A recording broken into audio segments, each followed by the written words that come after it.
50, तो इन दोनों को मिला के निफ्टी का नाम हुआ था। इसमें 50 एक्टिवली ट्रेडेड स्टॉक्स होते हैं, जो टॉप कंपनीज होती हैं इंडिया की टॉप 50, वो इसमें इकट्ठी होती हैं। उसको मिला के इस इंडेक्स को बनाया जाता है। और ये इंडेक्स सबसे पहले स्टार्ट हुआ था 21 अप्रैल 1996, 21 अप्रैल 1996 को। और नेशनल स्टॉक एक्सचेंज जो है हमारा सबसे बड़ा एक्सचेंज है इस समय, उसने इसको स्टार्ट किया था 1996 में।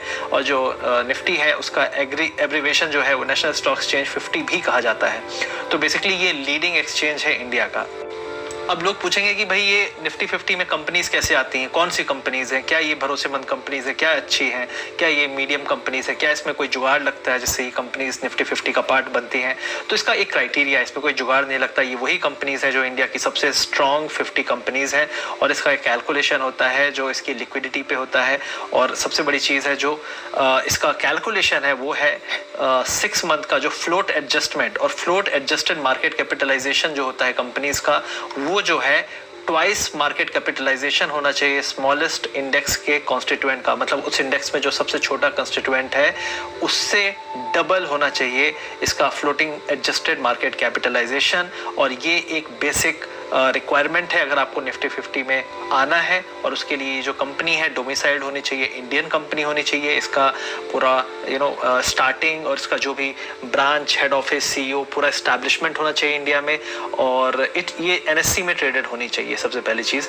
तो ये सब चीज़ें होते हैं क्राइटेरिया जिसके बाद उस कंपनी को निफ्टी 50 का पार्ट बन सकता है। और उसमें टॉप 50 कंपनीज में जिसका हाईएस्ट मार्केट कैपिटलाइजेशन है वो कंपनीज निफ्टी 50 का पार्ट बनती हैं। उसमें ट्रेडेड वॉल्यूम भी एक लेवल के ऊपर होना चाहिए, ये भी एक क्राइटेरिया होता है। अब कई लोग जानना चाहते हैं कि यार हमने बॉम्बे स्टॉक एक्सचेंज सुना है, सेंसेक्स सुना है, क्या निफ्टी सेंसेक्स एक ही है?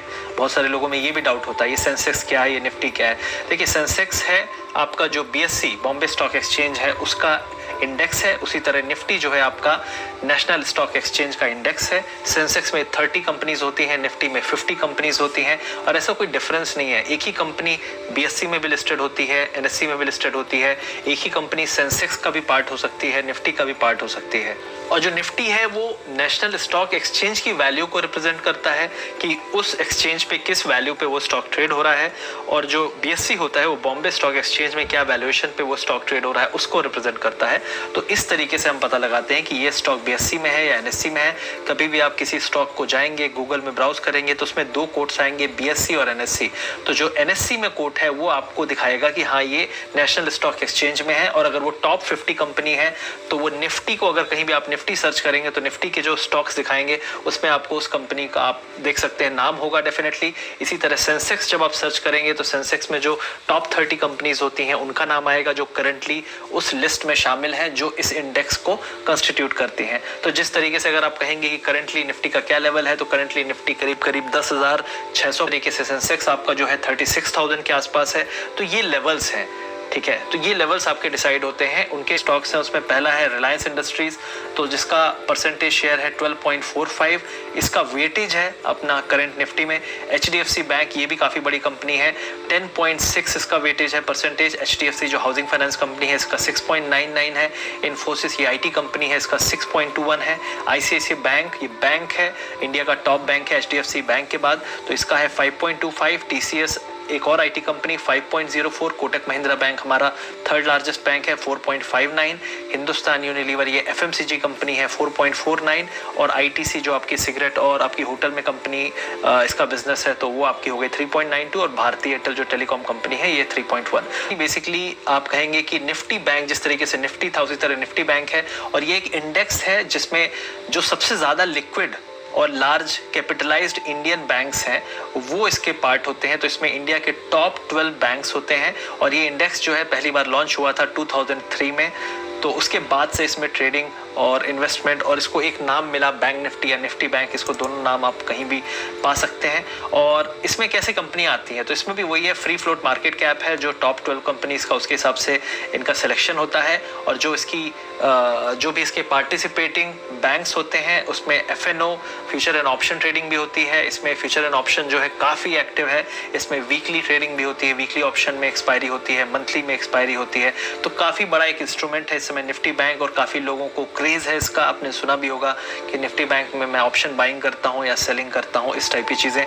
तो ये है निफ्टी बैंक जिस पे ट्रेडिंग होती है। और ये बैंक पक्का इंडेक्स है, इसमें जो भी पार्टिसिपेंट हैं वो हैं बैंक्स। अब हम यहाँ देखेंगे कि बैंक निफ्टी के जो टॉप पार्टिसिपेंट्स हैं कि बैंक निफ्टी जैसे 100% बैंक निफ्टी किन किन चीजों से बना है, कौन कौन से स्टॉक्स हैं, तो उसमें हम देखेंगे HDFC बैंक सबसे बड़ा है 27.7%, ICICI बैंक है, फिर कोटक महिंद्रा बैंक है 16.3%, एक्सिस बैंक है, फिर स्टेट बैंक है। तो अगर आप देखेंगे टॉप 5 बैंक्स को आप मिला ले तो ये ऑलमोस्ट 90-94% के आसपास इसका टोटल कॉन्ट्रीब्यूशन होता है। तो यही मेजर बैंक है इंडिया के। अगर बैंकिंग सेक्टर में कोई प्रॉब्लम आती है तो ये पांचों बैंक आपको नाम इनका दिखेगा, इसमें इनफैक्ट दिखेगा। और अगर बैंकिंग सेक्टर में कुछ अच्छा होता है तो आप इन्हीं बैंकों का नाम सुनेंगे। तो ये टॉप 5 बैंक्स हैं इंडिया के जो पार्टिसिपेट करते हैं बैंक निफ्टी को ऊपर उठाने में या नीचे गिराने में। तो जब भी आप देखेंगे कि बैंक निफ्टी का मूवमेंट हुआ तो डेफिनेटली उसमें कोई ना कोई टॉप 5 में जरूर बड़ा मूवमेंट दिखाता है। करेंगे कि अगर आपको ट्रेडिंग करनी है, निफ्टी ट्रेडिंग कर सकते हैं, तो सबसे पहले आपको पता होना चाहिए कि निफ्टी बैंक निफ्टी बना कैसे है। अब दूसरी चीज है, अगर इसमें हमें ट्रेडिंग करनी है तो क्या क्या किस किस तरह की ट्रेडिंग होती है। तो पहला है निफ्टी और बैंक निफ्टी में फ्यूचर ट्रेडिंग होती है, ठीक है। तो फ्यूचर्स को आप बाय भी कर सकते हो, फ्यूचर्स को आप सेल भी कर सकते हो। अगर आपको लगता है कि निफ्टी गिरने वाला है या बैंक निफ्टी गिरने वाला है तो आप फ्यूचर्स में सेलिंग कर सकते हो, और लगता है कि ऊपर जाने वाला है तो आप इसको बाय कर सकते हो। दूसरी चीज है इसके ऑप्शंस होते हैं, डेरिवेटिव इंस्ट्रूमेंट होते हैं जिनको ऑप्शंस कहा जाता है। तो अब ऑप्शंस में भी आप दो चीजें कर सकते हो, और ऑप्शंस निफ्टी में भी अवेलेबल है, बैंक निफ्टी में भी अवेलेबल है। और इसमें वीकली ऑप्शंस होते हैं और मंथली ऑप्शंस होते हैं जिनकी एक्सपायरी गुरुवार के दिन होती है, थर्सडे के दिन होती है। और ऑप्शन में बाइंग कर सकते हो आप, ऑप्शन में आप सेलिंग कर सकते हो। और ऑप्शन बाइंग में तो आप कैश में कर सकते हो, जितना आपके पास पैसा है उससे कर सकते हो, लेकिन ऑप्शन सेलिंग के लिए मार्जिन की रिक्वायरमेंट होती है। इसी तरीके से फ्यूचर्स में भी बाइंग और सेलिंग के लिए मार्जिन की रिक्वायरमेंट होती है। और अगर आप ये मार्जिन चेक करना चाहते हैं कि मुझे कितना पैसा चाहिए निफ्टी और बैंक निफ्टी में ट्रेड करने के लिए, तो आप अपने ब्रोकर के मार्जिन कैलकुलेटर पे जाके सर्च करिए, वहां पे आप डालिए कि मुझे बैंक निफ्टी का फ्यूचर 1 लॉट सेल करना है या बाय करना है, तो अपने आप आपको पता चल जाएगा कितने पैसे की जरूरत पड़ेगी। आजकल जीरोधा जैसे ब्रोकर ने आप जैसे ही वहां पे बाय बटन दबाएंगे तो आपको तुरंत मार्जिन दिखा देता है, तो वो भी बहुत अच्छी चीज है जहां से आप मार्जिन चेक कर सकते हैं। तो ये था मेरा वीडियो निफ्टी और बैंक निफ्टी के बेसिक्स के बारे में। आई होप आपको काफी नॉलेज मिला होगा।